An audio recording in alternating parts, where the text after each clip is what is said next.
Hi hello எல்லாருக்கும் வணக்கம் and welcome to ஜெயித்து காட்டுவோம். ஃப்ரெண்ட்ஸ், நம்ம சேனலில் எப்போவுமே பிஸ்னஸ் வீடியோ மட்டுமே போஸ்ட் பண்ணிட்டு வரோம். அதே மாதிரி இன்றைக்கி ஒரு சூப்பரான லோ இன்வெஸ்ட்மெண்ட்டில் பண்ணுற ஒரு சூப்பர் பிஸ்னஸ் பற்றி தான் பார்க்க போகிறோம். இந்த பிஸ்னஸை நீங்கள் 2 டைப்ஸில் பண்ணலாம். சின்னதாக குடிசை தொழிலாக பண்ணுறதா இருந்தாலும் உங்கள் வீட்டில் இருந்தே இந்த பிஸ்னஸை பண்ணலாம். அல்லது கொஞ்சம் நல்லா இன்வெஸ்ட் பண்ணி மேனுஃபேக்சரிங் யூனிட் மாதிரி போட்டு நீங்கள் செய்யலாம். இந்த ப்ராடக்ட்டுக்கு எப்போவுமே டிமாண்ட் மார்க்கெட்டில் அதிகமாக இருக்குது. நல்ல லாபம் தரக்கூடிய ஒரு பிஸ்னஸ் இது. இது என்ன பிஸ்னஸ் பார்க்குறதுக்கு முன்னாடி நம்ம சேனலுக்கு புது வியூவர்ஸ் யாராவது இருந்தீங்கன்னா சேனலை சப்ஸ்கிரைப் பண்ணிக்கோங்க. அப்படியே பக்கத்தில் இருக்க பெல் ஐக்கானை ப்ரெஸ் பண்ணி ஆளுங்கிற ஆப்ஷனை கொடுத்துருங்க.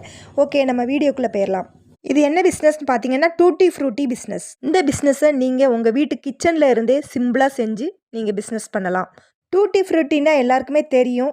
கேக்குகள், ஐஸ்கிரீம், ரொட்டி, குக்கீஸ், பன்னு எல்லாம் செய்கிறதுக்கு அழகுக்காகவும் டேஸ்ட்டுக்காக பார்க்க கலர்ஃபுல்லாக இருக்கிறதுக்காகவும் இதை மேலே தூவி விடுவாங்க. இது எல்லாருக்குமே தெரியும். சின்ன குழந்தைங்கள்லேருந்து பெரியவங்க வரைக்கும் அதை விரும்பி சாப்பிடுவாங்க. பேக்கரிகளில் அதிகமாக தேவைப்படுற ஒரு பொருள்.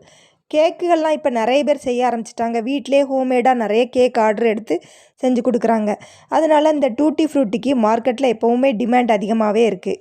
இதுக்கு தேவையான ரா மெட்டீரியல் என்னன்னு பார்க்கலாம். ஃபஸ்ட்டு இதுக்கு பழுக்காத பப்பாளிக்காய், இதான் அதோட மெயின் ரா மெட்டீரியல். பழுக்காத பப்பாளிக்காயாக எடுத்துக்கணும். ரெண்டாவது sugar, next food colour, packing covers, sealing machine இவ்வளவும் தேவைப்படும்.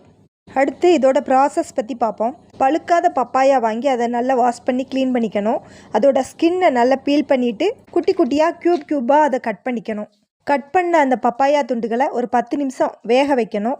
ரொம்ப குலைவாக வெந்துடக்கூடாது. நெக்ஸ்ட்டு சுகர் சிரப் நம்ம அதுக்குள்ளே ரெடி பண்ணி வச்சுக்கணும். குலோப் ஜாமுன்லாம் செய்கிறதுக்கு சுகர் சிரப் நம்ம ரெடி பண்ணி வைப்போம்ல, அதே மெத்தடில் நம்ம சுகர் சிரப் ரெடி பண்ணி வச்சுக்கணும். வேக வச்ச அந்த பப்பாயாவை வடிகட்டிட்டு சுகர் சிரப்பில் போடணும். சுகர் சிரப்பில் போட்டு கேஸை ஆன் பண்ணிவிட்டு நீங்கள் அதை கிண்டிக்கிட்டே இருக்கணும். கிண்டிக்கிட்டே இருக்கும்போது ஒரு கம்பி பதம்னு சொல்லுவாங்க, அந்த அளவு வந்த உடனே நீங்கள் கேஸை ஆஃப் பண்ணிடணும். ஃபுட் கலர் மட்டும் லாஸ்ட்டாக சேர்க்க வேண்டியது தான். நிறைய ஃபுட் கலர் இருக்குது. நீங்கள் எல்லா கலர்லேயும் கொஞ்சம் கொஞ்சம் எடுத்து நீங்கள் மிக்ஸ் பண்ணிக்கலாம். நிறைய மல்டிபிள் கலரில் இருக்குது.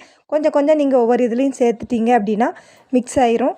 அடுத்தது அதை ஒரு 6 to 8 மணி நேரம் நீங்கள் வீட்டுக்குள்ளேயே ஒரு காட்டன் துணியை விரிச்சோ அல்லது ஒரு டிஷ்யூ பேப்பர்லேயோ நீங்கள் அதை காய போட்டிங்கன்னா போதும்.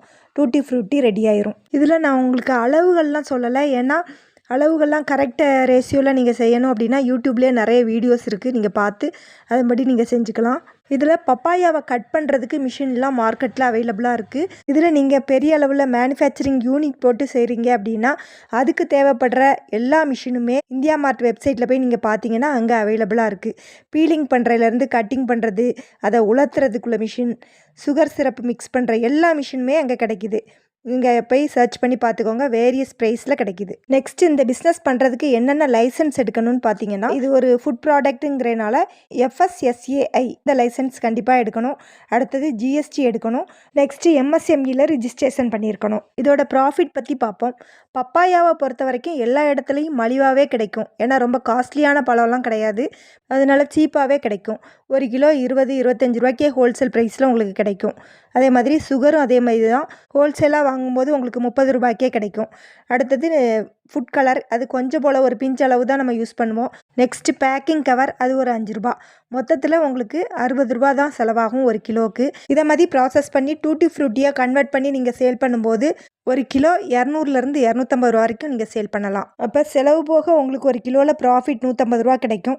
நீங்கள் ஒரு நாளைக்கு ஒரு 10லேருந்து 20 கிலோ சேல் பண்ணிங்கன்னா 1500லேருந்து 3000 ரூபா வரைக்கும் தாராளமாக நீங்கள் டெய்லி சம்பாதிக்கலாம். நீங்கள் நிறைய பல்காக சேல் பண்ணணும் அப்படின்னா ஹோல்சேல் டீலர்ஸ்லாம் இருப்பாங்க, அவங்கள்ட்ட கொஞ்சம் ப்ராஃபிட்டை குறைச்சி வச்சு நீங்கள் சேல் பண்ணலாம். ரீட்டெயிலாக கொடுக்குறதா இருந்தால் கடைகள், பேக்கரி, மளிகை கடைகள், சூப்பர் மார்க்கெட் இங்கெல்லாம் நீங்கள் 1/4 கிலோ 1/2 கிலோன்னு பேக்கெட் போட்டு நீங்கள் சேல் பண்ணலாம். ஆன்லைன் மார்க்கெட்லேயும் நீங்கள் சேல் பண்ணலாம். ஒரு லோ இன்வெஸ்ட்மெண்ட்டில் ஒரு சூப்பரான ஒரு பிஸ்னஸ் பார்த்தோம். ஓகே ஃப்ரெண்ட்ஸ், இந்த வீடியோ உங்களுக்கு பிடிச்சிருக்குன்னு நினைக்கிறேன். இந்த வீடியோக்கு ஒரு லைக் போட்டு விட்ருங்க. அப்படியே உங்கள் ஃப்ரெண்ட்ஸ் அண்ட் ரிலேஷன் சர்க்கிளுக்கு இந்த வீடியோவை ஷேர் பண்ணி விடுங்க. மறக்காமல் சப்ஸ்கிரைப் பண்ணுங்கள். தேங்க்ஸ் ஃபார் வாட்சிங்.